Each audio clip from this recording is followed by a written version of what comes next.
I hope will be at the beginning of a conversation about family ministry is reaching the next generation, intergenerational ministry. And that's a catchphrase, so to speak, that has been now used in Protestant circles for about 10 years, and now hopefully will begin to be used in Orthodox communities as well. And I have there as the scriptural hook and basis for this conversation this evening, tell your children of it, and let your children tell their children, and their children yet another generation. Comes from the book of Joel in the Old Testament. Why is the book of Joel important for us as Orthodox?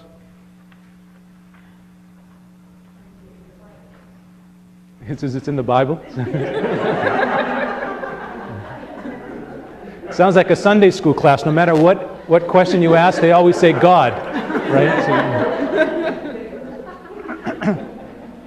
Especially for us who are celebrating Pentecost, Joel is very important because we quote from Joel. Joel's name is used in many of the hymns of the Feast of Pentecost because, as you know, St. Paul uses and quotes Joel when he discusses what happened to the apostles on the day of Pentecost when the Holy Spirit came down. So that is, it's not haphazard here that I chose that phrase from Joel, as we're going to be using that in our conversation this evening. And you all have 2 sheets of paper, hopefully, in front of you.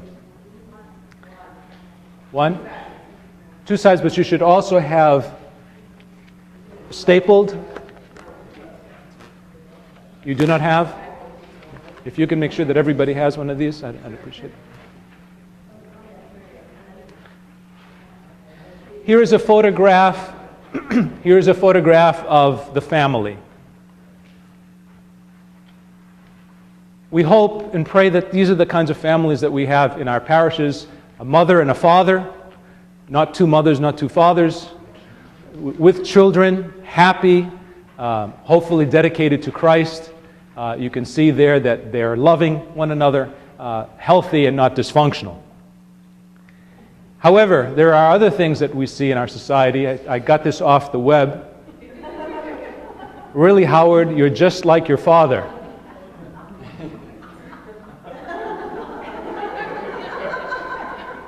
I thought that was appropriate since tomorrow we're going to be celebrating Father's Day, even though every day of the year is Father's Day. We all know that. I want to share with you a funny story, a couple of funny stories. The first is an anecdote or some information. The telephone company tells us that Father's Day is known for something. What is it known for? I'm sorry? The highest number of calls. No, in reality, Mother's Day receives the most calls. Something else. And right after Mother's Day is Christmas. What else do you think? No, not a paycheck. Do you know that on Father's Day, they make more money than they do on Mother's Day, the telephone company? But it's not because of the most calls. Collect calls. That's exactly true. When we call our fathers, we call them collect. And so that's one thing that we can recall on Father's Day. But I came across another humorous anecdote that I think that you'll enjoy. It says, did you hear about the children who begged their parents for a hamster? And after the usual fervent vows that they alone would care for it, they got one. They named it Danny. 2 months later, when Mom found herself responsible for cleaning and feeding the creature, she located a prospective new home for it. The children took the news of Danny's imminent departure quite well, though. One of them remarked, "He's been around here a long time. We'll miss him." "Yes," Mom replied, "but he's too much work for one person, and since I'm the one person, I say he goes." Another child offered, "Well, maybe if he wouldn't eat so much and wouldn't be so messy, we could keep him." But Mom was firm. "It's time to take Danny to his new home." Now she insisted. "Go and get his cage." With one voice and in tearful outrage, the children shouted, "Danny? We thought you said Daddy."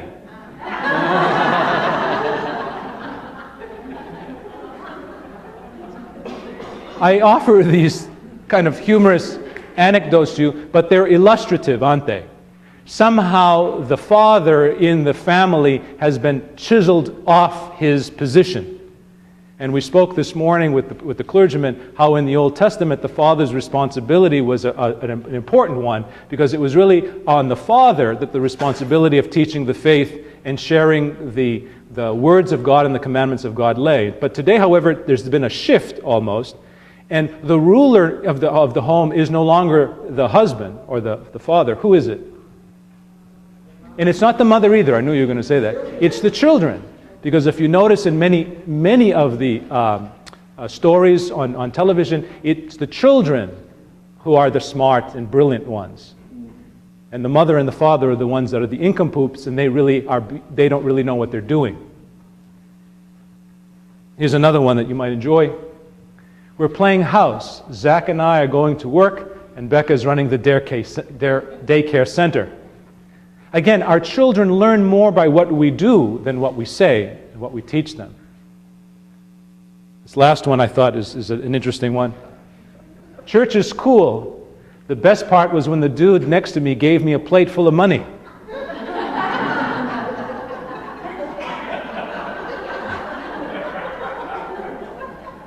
Again, do we see the same things when we go to church? Or do the young people see something different? What is going on here, especially when Joel says that it's important for us to tell our children, and so that their children can tell their children in another generation? There is a responsibility that is bequeathed to us, a tradition, because the word tradition, paradosis, is to hand down, to pass down from one generation. What is it that we are to pass down? In reality, this is the crux of family education. This is why we want to have intergenerational education in our parishes, so that we can do a better job at passing down the words of God, passing down from one generation to another the deeds of God. So ultimately, our children can have a relationship in Jesus Christ as we have a relationship in Jesus Christ. The primary thesis then of the presentation this evening, of what I want to say is this: that catechesis is no longer something that happens in the classroom for an hour with children, youth, and sometimes with adults. It's no longer that. It should not be thought of as that. And the Protestants from whom we received the Sunday school movement, and unfortunately the Orthodox Church adopted the Sunday school paradigm, where we take children away from families, we take them away from liturgy, and we put them into classrooms where they learn facts. They themselves, Protestants and Roman Catholics, have been writing prolifically now for quite some time that the Sunday school movement is bankrupt. It doesn't work. And they themselves are saying we need to get children back with their families in a liturgical setting where they can have an experience of God, a relationship with God. And we say, hooray! That's exactly what we've been saying for generations. It is, rather, catechesis is a ministry and a work in which the whole community participates and for which the whole community is responsible. I shared with the priest this afternoon how when I was a child we had a woman in our church, in our parish, where we as young people, if we did something wrong and we thought nobody was around, she would appear. You know, just call her Maria Sidorokastapopoulos. I don't want to give you her real name. She was panda huparon ke panda pliron, as they say in Greek. She's everywhere present and filled all things. And she'd catch us and grab us by the ear, literally. And she would drag us. And she would take us to our parents, and they would get mad. They wouldn't get mad at her. Today, that's what happens, isn't it? Yeah. They would take us to our parents, and then our parents would grab us, chastise us, and then where would they take us? To the priest for confession. So the sin, or that which was done wrong, the mischief, was a community experience. Today, however, as I shared with you, that has broken down. The community now is no longer involved. Every family is on their own. I don't want to get involved. If I touch another child, God knows what will happen. I can tell you with sadness as a priest of 27 years, last 9 years away from a parish, but when I first became a priest, it was nothing to go into a hall and the kids would be so close to me that they would come and jump in my lap. Today, I would never allow that to take place because of the things that go on in the community and the scandals and what do people think and et cetera, et cetera. But these are all sad things. This is a tragic occurrence in our faith where the priest has to keep an arm's length away from children because of the kinds of things that go on in our parishes. But it is a responsibility of the entire community. And finally, the parish is both the curriculum and the catechist. We want individuals to be inculcated into the community by the way the community lives out its life. Not by what it says, but by what it does, and how it lives and how it loves. So this is the primary thesis of this presentation that will be broken down into 4 parts. A scriptural reflection on the book of Joel, really the first 2 chapters, an analysis of what is the problem to which family ministry is engaged, some recommendations, and a discussion on those recommendations. Obviously, we could spend a week on recommendations and breaking them down, and et cetera, but here, this is just a general overview of the problem and an analysis of a recommendation, and we can take it from there. An interesting thing happened in December 26th, tragic thing really. Earthquake 9.0 on the Richter scale. Sure, I hope you have not forgotten it. In the Indian Ocean. It hit the coastline of 13 countries. 150,000 people were killed. And that number really has grown. 1 million people left homeless. I mean, these numbers are staggering. 5 million people lost their livelihoods. 39% of the Asian population is under 16 years of age. Think about that now. Can you imagine the power of this kind of force? And the destructive power of what this can do to nations and individuals on the coastline. This is just a photograph of a downtown area, or what was a downtown area, about 5 miles away from the coastline. Pictures like this are found on the web. We saw them on newspapers, but they happened at a distance. The power of the water, of individuals, destroyed and killed by the fury of a storm. And we see there, we experience the pain of other individuals, or we see their pain, and we try to think about what it would be like to lose our children this way, to lose our livelihoods, to lose our homes. What does this mean when we ask God to try to find an answer to these kinds of things? And we see that there is great pain in the world when we see these kinds of occurrences and tragedies. And as I said, we try to make sense of it. The word tsunami in Japanese means a harbor wave, a wave that hits the harbor. A wave train, or a series of waves formed in a body of water by an impulsive disturbance that vertically displaces the water column. The best thing to do if a tsunami strikes is to head for high ground. It's an interesting story that I heard on PBS, that a woman had 2 children when this was happening. Of course, they didn't have any warning. One was an infant, one was a little older. And she started running. The water was coming. She didn't know what to do. And she remembered the advice that her grandparent had given her, her grandmother, really. And the advice was, find a tree if you ever encounter a tsunami. Now, she had never encountered a tsunami. Her grandparents had. And that generation was telling the new generation something. And she was saying, come on. And she never thought that it was important to her until finally she was confronted in this situation. And she had to grab something, but she has 2 children. She held on to the infant. The other child, she said, didn't know how to swim. And yet she had to make the decision to let go of that little boy. Can you imagine making that decision? And holding on to a tree to save the infant, who for sure could not swim. And fortunately, days later, the child, she was reunited with her son, and the son said somehow he found a door floating on the water and just jumped on the door, and he was saved later on down as the waters crept inland. I heard that story, and it just stuck in my mind on how important it is for us to hold on whenever things confront us this way. We must always know where the closest tree is. That's what the grandmother told her. You must also always know where the closest tree is, because you never know if tsunami hit. She never thought it was important, and finally it happened. I want to suggest to you that there is also a spiritual tsunami. that affects us. And the spiritual tsunami is described in the paper that you have in front of you from the first 2 chapters of the book of Joel. And I take there just the 6th verse. And the 6th verse says, an enemy has come against the Lord's land, powerful and without number. Its teeth are like the lion's, and its fangs are like a lioness. Now what's he talking about? What is this foe? What is this enemy? The locust.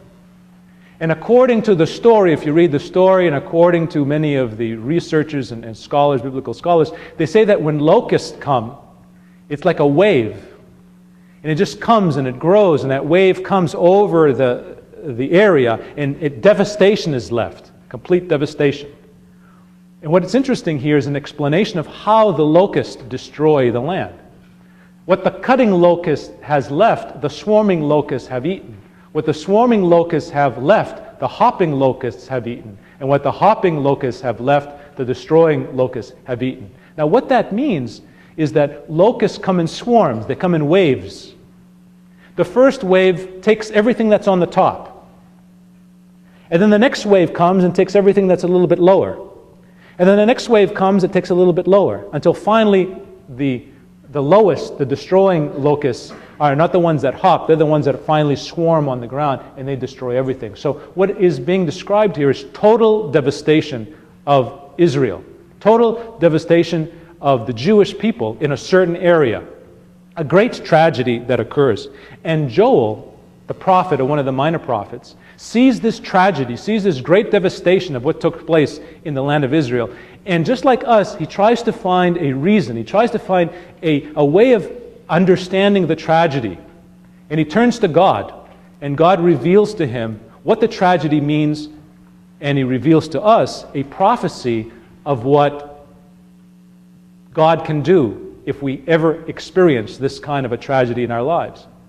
And as you will see, what Joel finally says, and he's not doing nothing more than telling us what God told him, is what we use in Pentecost. So this story of the locust must be understood if we want to understand Pentecost. How can we understand Pentecost if we don't understand the story? Because ultimately, this story is what that line refers to when I placed it in the first slide that said, tell your children, and let the children tell their children, and let their children tell a generation so that another generation can tell another generation. You know who we are? We are the generation down the line of Joel. And I'm standing here on behalf of the church telling you this story. That this story applies to us, to each and every one of us. And this story applies to what goes on in our families. That there is a tsunami, a spiritual tsunami, a secular, postmodern, anti-church, secular power that is coming upon our families, and it's destroying it in phases and pieces, as a swarm of locusts coming into our homes. Now what's interesting is that of all of the stories in the Bible, this is the story that is used for Pentecost. Not the Philistines, not Goliath, not the Babylonians, not the Assyrians, not the fall of Jerusalem, all of those major tragedies in the Old Testament. But the one that God chooses, and St. Paul rises up in the 2nd chapter of Acts to help us understand Pentecost, is this story. In a sense, this is more deleterious, is to have the family destroyed in this way, with a swarm, little by little, destroyed from the top all the way down, with an enemy that we cannot defend against, as you will see if you read the first 2 chapters. Basically, the book of Joel is in 4 chapters. The first 2 chapters talk about the tragedy.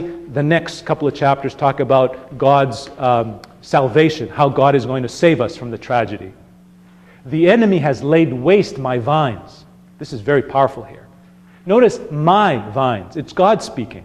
And he's using the tragedy as an allegory of what happens to the nation of Israel, which is the church for us today. We are the chosen people of God. That the enemy, this locust, lays waste my vines and splinters my fig trees. It has stripped off their bark and thrown it down. Their branches are made white. And you'd say to yourself, well, how do locusts knock down branches? How do you think? With the weight of it. Can you imagine? Have you ever seen a locust? I mean, nothing. How many locusts you need to have branches of trees collapse? Now, use that as an image of the family. Use that as an image of what's going on to the fathers in our society, or mothers in our society, where we live today in a state where we celebrate two men getting married and we say, that's a marriage. And we thumb our noses at God and we say, you know what? Truth is developed and it is constructed societally, socially. We can construct the truth and do whatever we want. If we're not careful, these kinds of things will leave the family white, the arms of the church broken, the bark, the fig tree, and the vine. They burst through the weapons. Notice here. They leap upon the city, they run upon the walls, they climb into the houses, they enter through the windows like a thief. There is no defense here. Isn't it interesting? Alexander Solzhenitsyn said a lot about this years ago. But isn't it interesting that we have the best technology, the best weapons in the world? We can destroy the world. We can protect our country. We spend all of this money, and you know how this country is going to get destroyed? From the inside, from its own family. See? By the destruction of the very unit that supports it. So we'll have all the weapons, but we'll have nothing to protect ultimately if we're not careful. So what does Joel say? Call an assembly. Gather the people, sanctify the congregation, assemble the elders, gather the children. Sounds like intergenerational to me. If you look at that, a problem, a tragedy, the solution is gather the people, everybody together, and let's try to solve it. Behold, cried the Lord, I am sending you grain, wine, and oil, and you will be satisfied. Where do you hear that in the Orthodox Church? In the Artoklasia service. I am sending you grain, wine, and oil, and you will be satisfied. And then we sing the hymn. So we see that a lot of the traditions of our church are coming from this beautiful book of Joel. How can we tell a generation if we ourselves do not know the story? And here comes the good news. It shall come to pass that I will pour out my spirit upon all flesh. Your sons and your daughters shall prophesy. Your old men shall see dreams, and your young men shall see visions. Should be see visions there. Tell your children then, and let your children tell their children, and their children yet another generation. If you look at this story, you'll find that there are four types of victims, or culprits. They're both culprits and victims. They helped create the problem, but they're also victims now because of it. They hurt themselves, ultimately. The first is the elders. It's interesting that when you read the rabbinical explanation of this story, they talk about the destruction of the nation of Israel was first and foremost caused by the elders. And what they mean by the elders are the family leaders. Who are the family leaders? The fathers. Back then, there's no question, the father of the family, he was the elder. The father and the grandfather, or great-grandfather, they were responsible for making sure the children knew the commandments of God and the teachings of God. And because the elders of the families back then were more concerned with the harvest, they were more concerned with farming, they were more concerned with enjoying the promised land, they abdicated their responsibility of teaching their children. And God says that if you do that, I can't protect you. So the first group of individuals here, the culprits and the victims, are the church fathers. And you'll notice that everything that went on there applies to us today. The second, he says, are the drunkards. The nation of Israel are the drunkards. Now, why do you think the nation of Israel is associated with drunkards? Really, the translation is really not drunkards, it's those who are intoxicated. The intoxicated ones. Because the word intoxication is a little bit better than drunkards. It's a little bit wider in scope. What do you think that means? How so? Well, the nation of Israel thought they were God's chosen people. Right? And he gave them the promised land, and it was a land flowing with milk and honey, and they were enjoying all this stuff, and they were so concerned with enjoying themselves that they forgot to worship God. They thought that all of this was their own doing. So they were intoxicated with their, arrogant, very good that you're saying that, they were intoxicated with their own production, with their own actions. They were intoxicated with enjoyment. Do you know people like that? That are so intoxicated with themselves, intoxicated with what they have, intoxicated with their power. Do you think this country might be similar to that? Well, this has consequences, because if you're so intoxicated with things, with power, with materialism, with prestige, with money and degrees and all that kind of thing, you know what happens oftentimes? You, again, abdicate your relationship to God. You become the God of God, if you're not careful. The third group are the priests. The priests were not doing their job. Because if they were doing their job, they would tell the nation of Israel, do not become intoxicated in your product. Do not. And the elders to teach the children, but they were not doing it. How are the priests victims now with what just happened?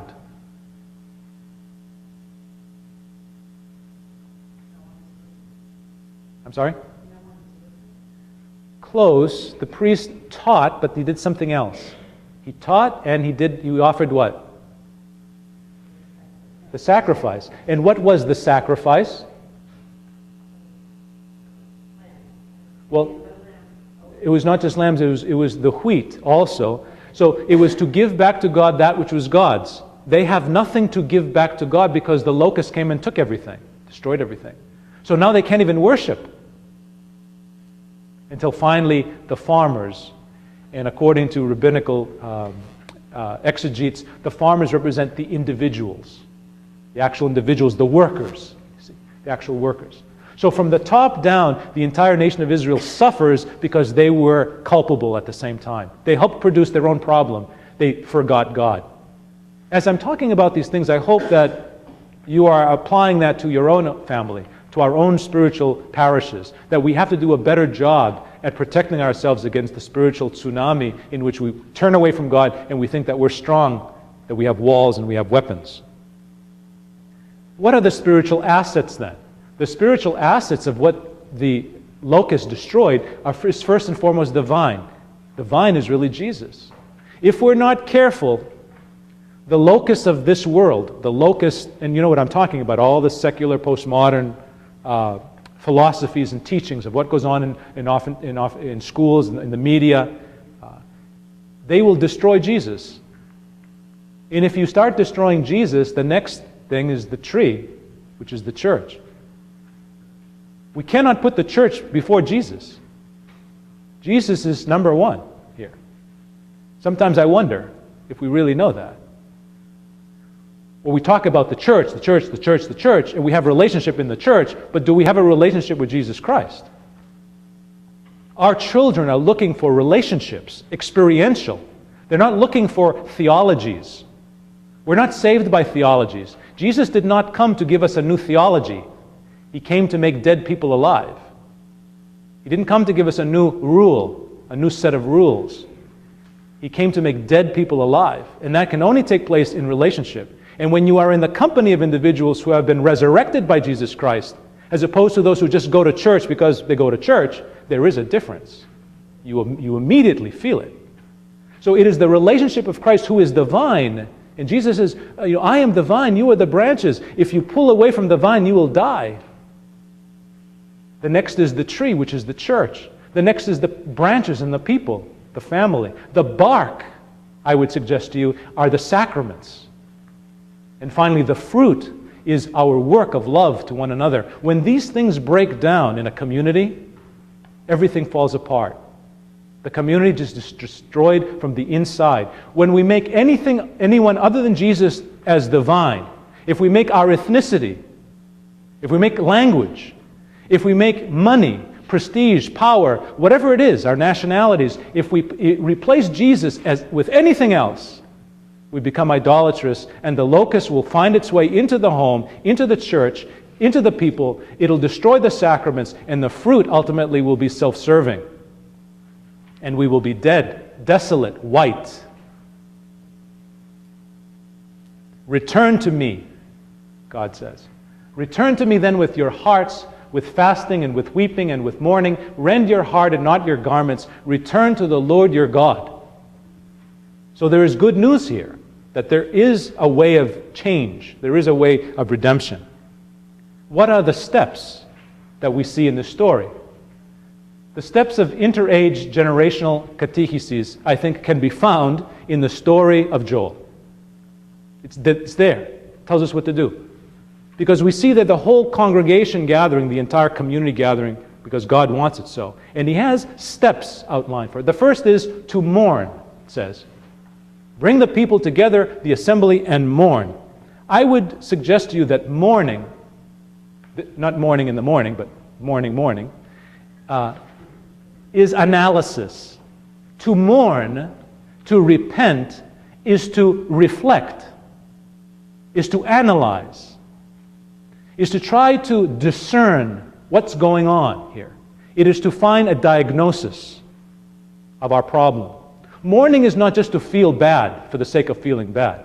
I remember when I was a child on Holy Friday, I would hide from my grandmother under the bed, really, sometimes. And she would be chasing us around the home on Holy Friday with a little a glass of vinegar. Here, drink this, Why, Yaya? Why do we have to? Because Jesus suffered, you must suffer. Is this what we're talking about here? So we self-flagellate ourselves. We make ourselves feel bad. Ooh, I must be spiritual because I feel real bad. We're missing the point here. For the Church Fathers, to mourn is to reflect, is to analyze, to find out what's going on, to do a diagnosis of what is going on in my soul. And we're not going to like what we see there. So that's the first step. Do you know what the word synchorisis means in Greek? The etymology of the word synchorisis was to ask forgiveness, which is part of this business of mourning and analysis, to find out if I've hurt someone. Do you know what it means? Anybody?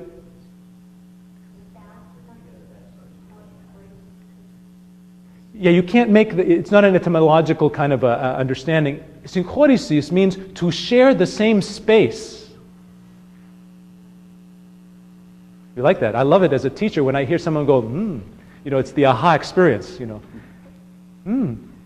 Synchorisis means to be able to share the same space with someone. I cannot share the same space with God because I've hurt Him. I cannot share the same space with Him because I've hurt him or her. So synchorisis is to ask for forgiveness so that, we can share the same space. An analysis must take place in order to find true repentance and synchorisis. The next is, we are told to gather. To gather what? To come together. Is it just good enough to come together? What an opportunity we miss during, let's say, Holy Week, Holy Friday. How many people have gathered? Saturday, a lot of people have gathered. Is this all it is? The synexis of the church for people just to gather? I would suggest to you that if you take a good look at the story of Joel, the business of gathering is really resource allocation. To gather is to recognize who it is that I'm gathering with. What are your strengths? What are my strengths? What do we bring to the table? What are the gifts that God has given to us? And as we make this analysis and diagnosis of who we are, trying to share space with one another, we begin to recognize the selfhood. Remember Dr. Cherburn last night was talking about our true self? And when we find out who we truly are and how I am different from you and you are different from me, we begin to share with one another. And we lose the opportunities in the church because we gather physically as atoms, but as persons, somehow we fail to recognize the unity that we have with one another because we don't do enough of analysis and resource allocation of who we are. If we only knew that, who we were, who was sitting next to us, who was sitting behind us, maybe we could help people and we could be helped by others. I could talk a lot about that, but we don't have the time. Maybe question and answer. The next is to fast, is to prioritize. That's what fasting means. Prioritizing, again, is not to make ourselves feel bad. I'm going to give up chocolate cake. So I'll feel bad, so therefore at the end of 40 days, I will feel good because I'll go back to eating chocolate cake. Well, that's not fasting. I don't know what that is, but that's not fasting. You see, fasting is to prioritize, is to step back and say, wait a minute, let me take a look at my life. Let me allocate my resources and realize, is God number one or am I number one? Who's number two? Who's number three? Is to rearrange my worldview. So rearranging my worldview according to Christ's view of reality rearranges who I am.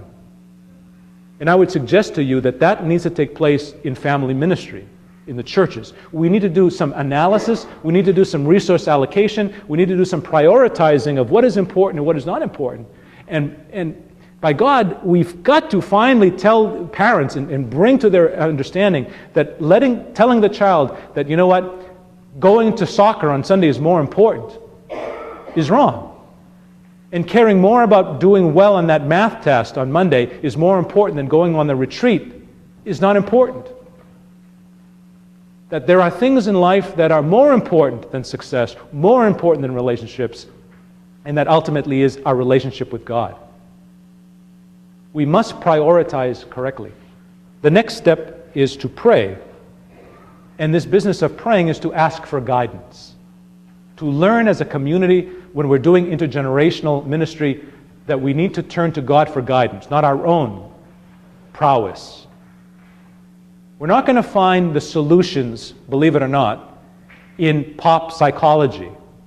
We're not going to find it in business, in the business paradigms. Yes, we should use the business paradigms. Yes, we should use psychology as close as it can bring us. But ultimately, we're going to find it in the Word of God. We're going to find it in the wisdom of the church fathers. We're going to find it in the paradoxes of the church that is passed down from generation to generation that tells us, know where the closest tree is. Because when the storm comes and you don't know where the tree, which is Jesus, is, you have no one to hang on to. And our families are experiencing this tsunami. They're experiencing all of these tragedies. They're experiencing the locusts coming into their homes little by little, and they don't know where the tree is.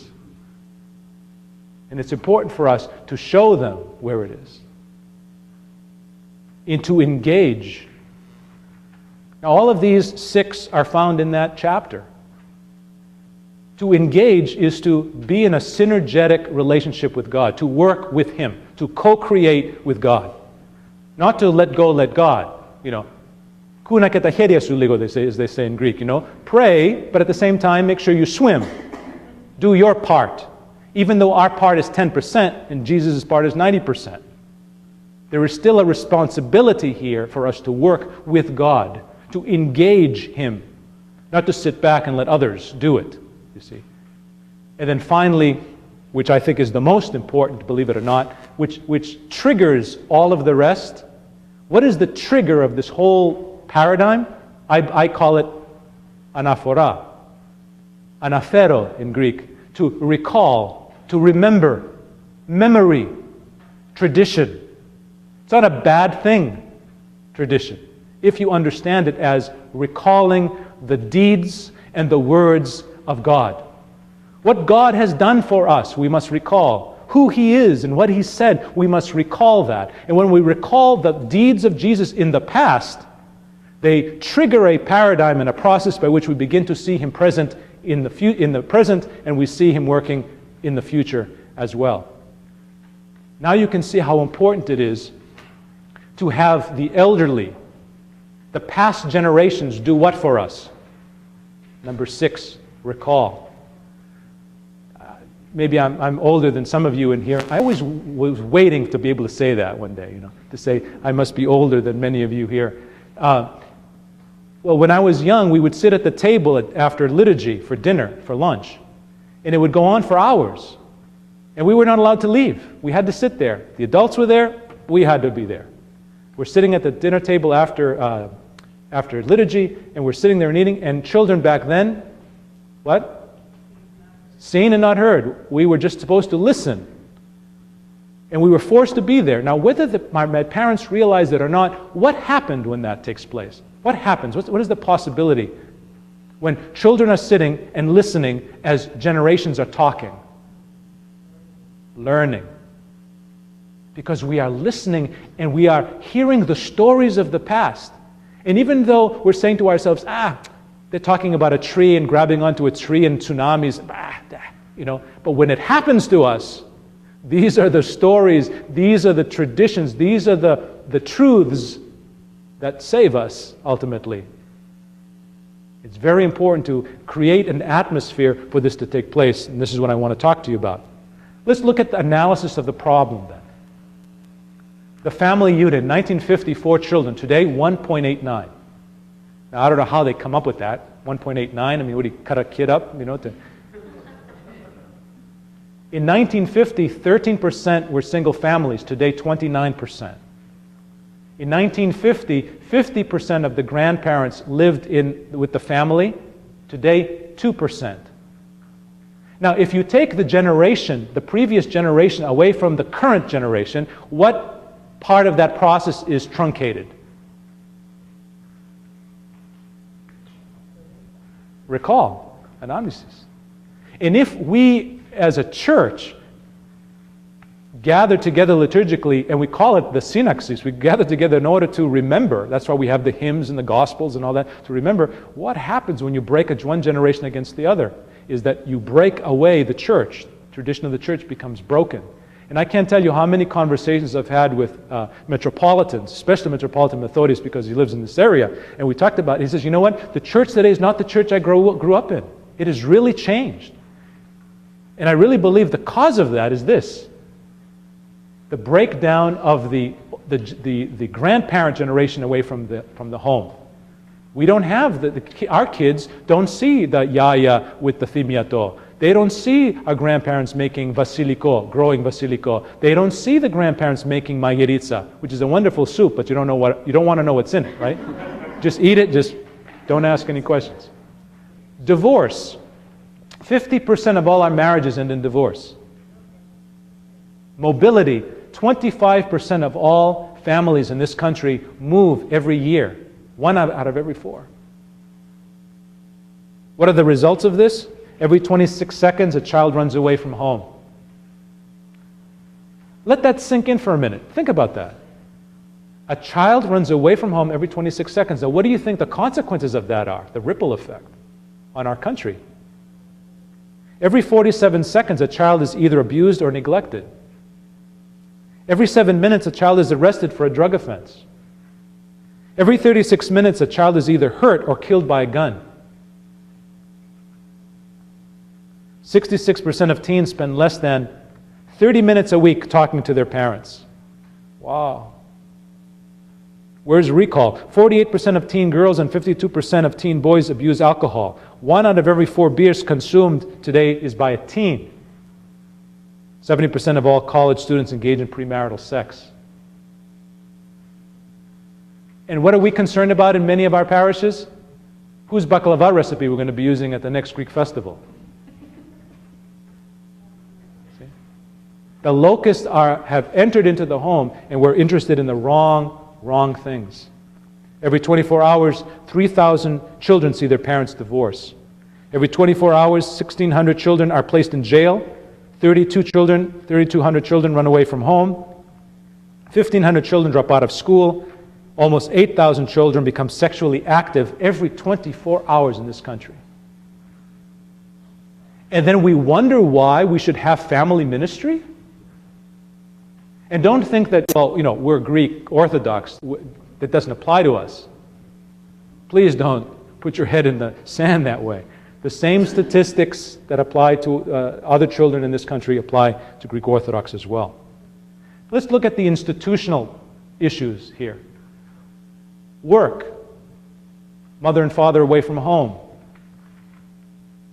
They're not working as a generation anymore, are they? The children are doing one thing, the mother's doing one thing, the father's doing something else. Schools. We take children now, we break them apart into pieces. The schools have after-school activities, weekend activities. They take the kids away. They want the children to spend a lot of time there because they're rearranging their worldview. Let's not be naive. They're rearranging the Christian worldview in schools. And we have to do our job, or else they will come home and they will look at the church and they'll see the church as something that is outdated, outmoded. residents, people live in different places, clubs and organizations, media in the entertainment industries, and obviously social events. All of these things contribute to a breakdown of the family, everybody doing their own thing. There's a wonderful publication, came out in 2003, you can get it online. If you haven't read it yet, and you are either a priest or a teacher or a leader in the church, shame on you if you haven't looked at it. 2003, it's called The State of Our Nation's Youth. Do a Google search online, you get it printed, you can download it. In there, it talks about with whom do students want to spend time? I was amazed at the answer. What's the number one answer? They want to spend time with their families. We think they want to spend time with their friends. It's not the case. Friends come second, 44%, all the way down to watching TV and surfing the net, which is 3 and 4%. They want to spend time with us. They need the family. So we need to create avenues and opportunities for them to do so. Teens. Family members chosen as a role model. Teens were asked, who is your role model in your family? Notice there, the mother, 40% in 01, 37% in 03, still basically the same, plus or minus 3%. The father, good news, from 26 to 30, basically again stayed the same. But what is really interesting and significant is this one. Look at the grandparent. Role model, 9%. Now, in our age group, if you ask an individual, who was responsible for your spiritual life? Who do we say? Yaya or Papu. It's our grandparents. They had such an influence on our life that we are still Orthodox Christians. If you take that influence away and now it's only 9%, who are they going to be talking about to the next generation? If they're still involved in the church. You see, this is a crisis, and we can see it just from a statistical analysis. I'd make this comment then, that in the ancient, not so ancient times, the traditions favored the family over the individual. The family was more important than the individual. Today, however, I'm sad to say that the individual now has priority over the family. That worldview must change. And although society will continue to say this, we must continue to say the truth that that's a lie. The epiphany of this, or the transfiguration, so to speak, of this statement is that we have a man and a man getting married, a woman and a woman getting married, because ultimately as an individual I can do whatever I want. I will create family, I will create the union in my own image, as opposed to the image of the Trinity. Very, very dangerous consequence here of everything that I've just said. What is the recommendation then? The recommendation is intergenerational religious education. The acronym you see in bookstores, in publications is IGRE. It is to facilitate significant cross-generational life and learning, to bring all of the generations together so that one generation can learn from another, to promote spiritual growth which affirms human connectedness. Another lie in our society, it is really a fiendish lie, is the priority of the family. You hear that a lot? The priority of the family. The family is not the panacea. The family is not the solution. The church is the solution.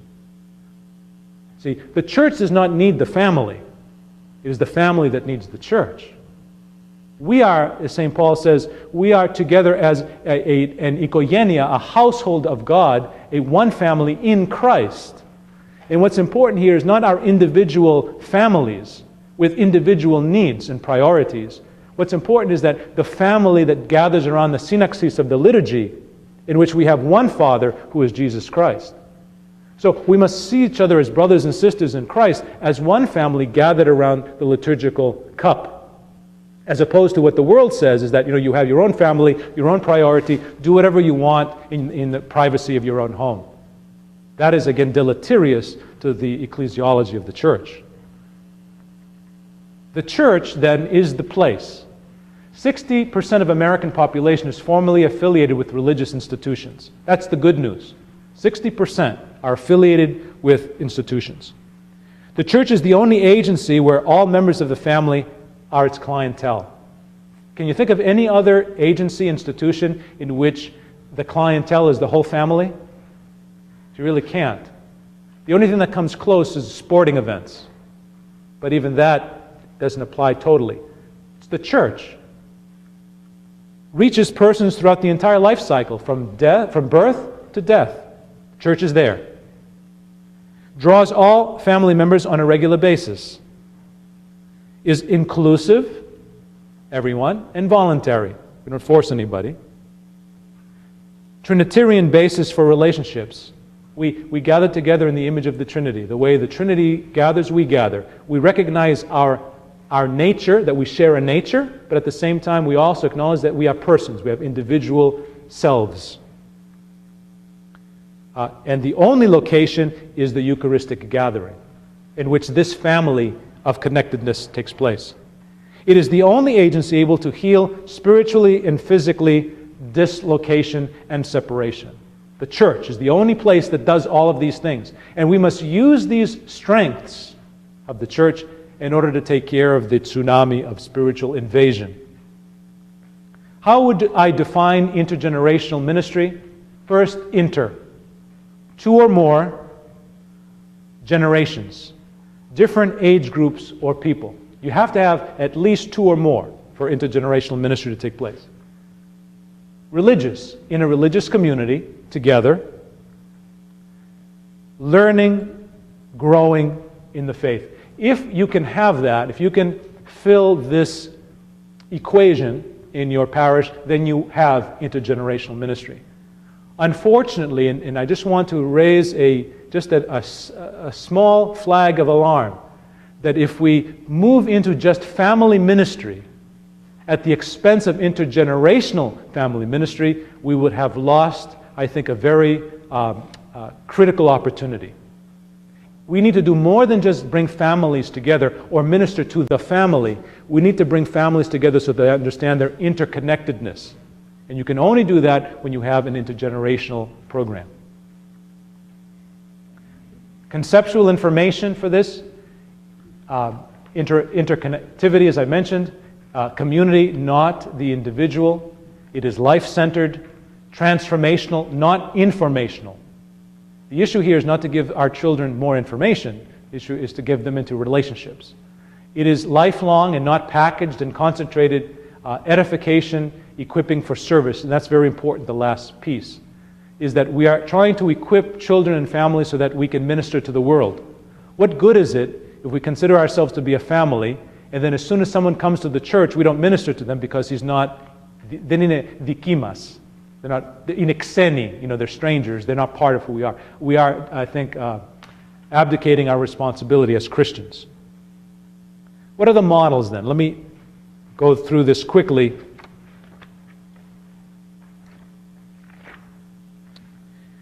The first model is the family model. We have intergenerational learning that takes place in the family, or has the opportunity. When I was describing my family, gathering on Sunday, at the dinner table, grandparents, parents, siblings, sitting together. We lived on the first floor, the second floor, we lived on the second floor. On the first floor, my uncle and aunt lived there. So we had my uncle and aunt, my grandparents, parents, sitting at the table. You can imagine the stories. See? So the family itself can be intergenerational. So we need to try to encourage that to take place. The other model is the cluster model. This is really a fun model. This is where you get 4 or 5 families to enter into a contract or a covenant with one another.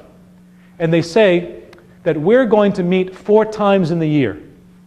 We have 4 or 5 families. If we have 5 families, we'll meet 5 times. We have 4 families, we'll meet 4 times in a different home. And the families will gather together, and we will discuss issues pertaining to the church, pertaining to relationships, pertaining to faith. Now, in family clusters, you must have or should have two persons as the leaders who lead the families in conversation. And the two leaders should not be members of any family. So the church, for example, let's say if a parish wanted to get into a family cluster ministry, you would say, let's say we want to have 4 clusters.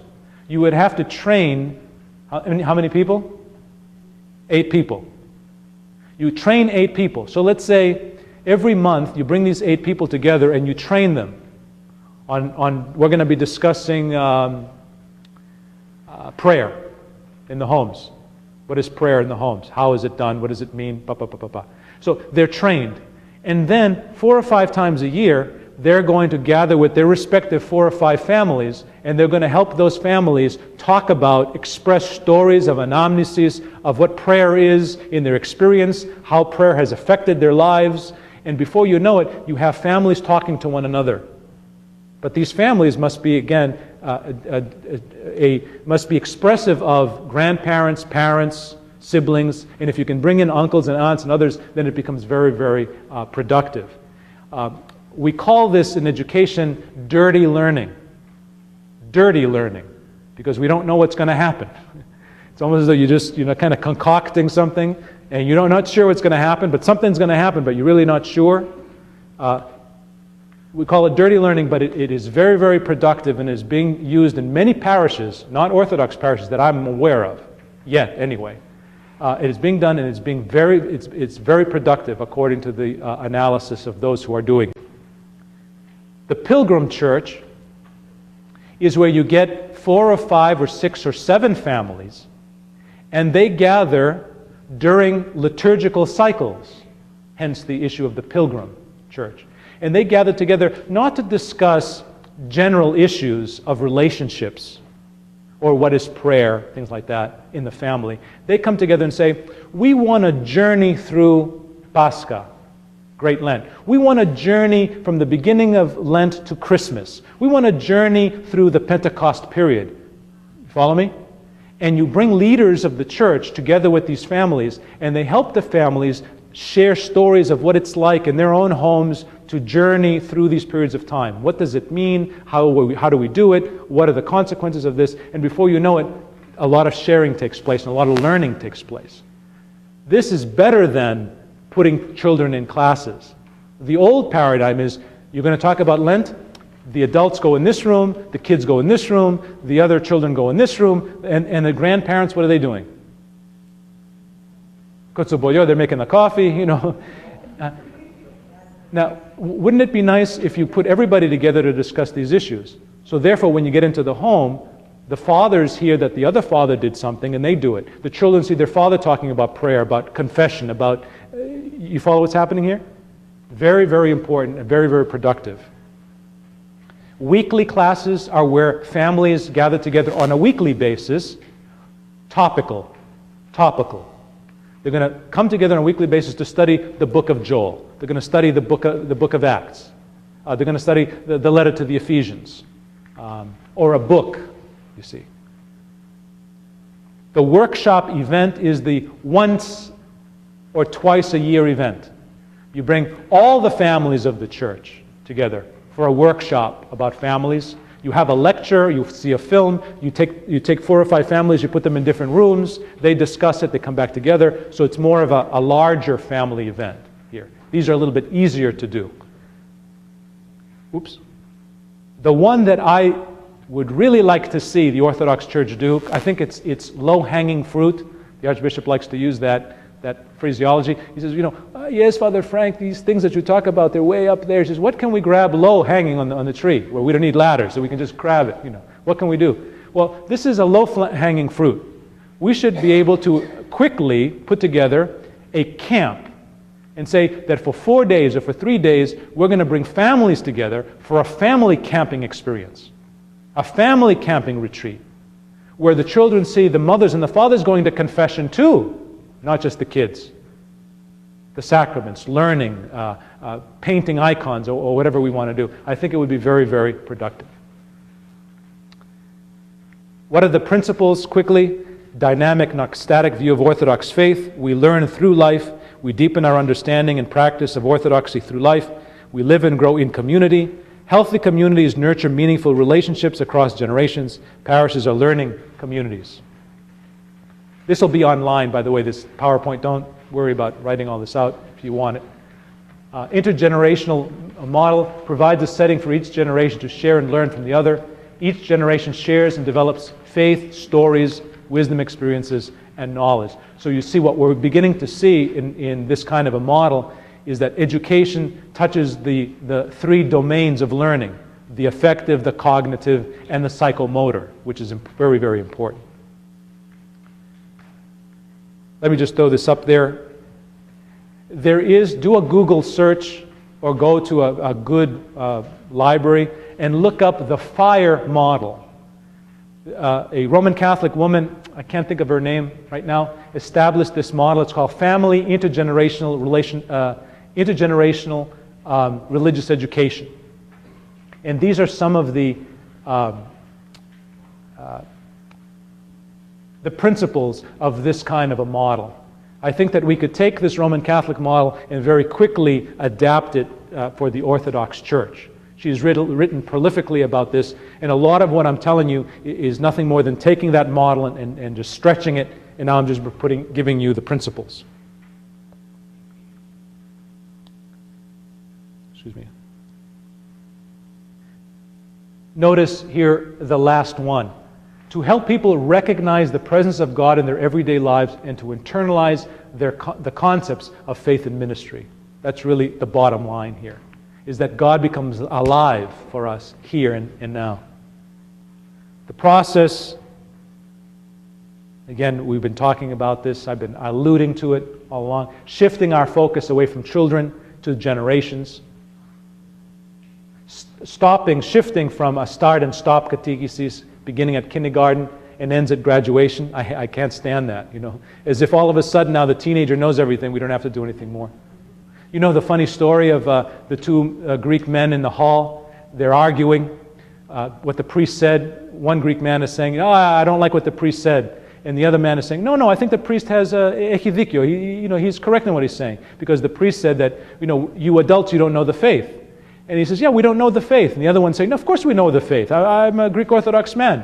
He says, "I bet," and the other man says, "I bet you don't even know the Lord's Prayer." "Oh, come on, I know the Lord's Prayer." He says, "No," I bet you $20 you don't know the Lord's Prayer. Do you know the story?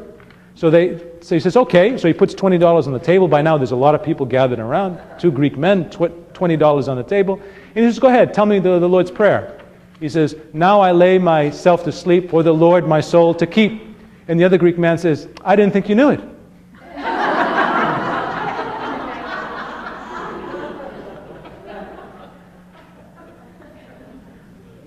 We need to implement this intergenerational religious education, making connections ultimately among the generations, learning from and about one another.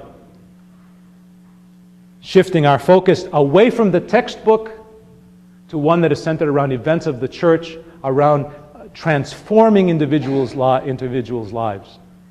We learn and remember individuals in our life that really were models. We don't remember what they said, we remember who they were. It's the relationship that does the teaching, not the content.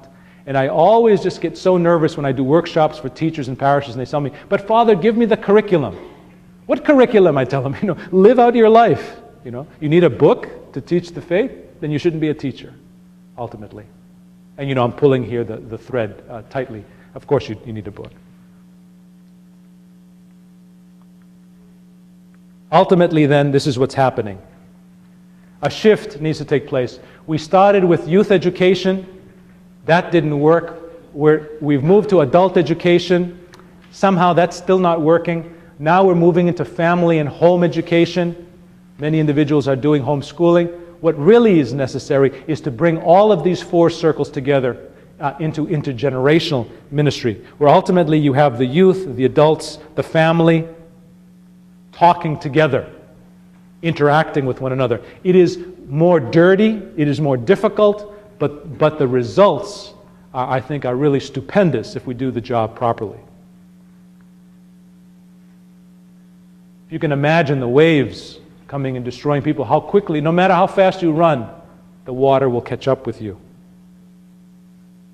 Behold, and this is from tomorrow's Orthros service, beholding the ocean of life rising with the tempest of temptations, I flee to thy calm haven and cry unto you, raise my life from corruption, O most merciful Lord. How significant, huh? In the midst of the waves, in the midst of these images of nautical imagery that we used last night, again, with the images of the tsunami and the images of the locust, that we have the hymns tomorrow talking about the ocean rising around us. We began here with the goal. And isn't it interesting that the goal is also the means? We want to enliven the family and nurture the family if we only realize that it is the family itself that will do the nurturing if we accept Jesus Christ and allow Him to be present in our homes. Thank you very much for your attention.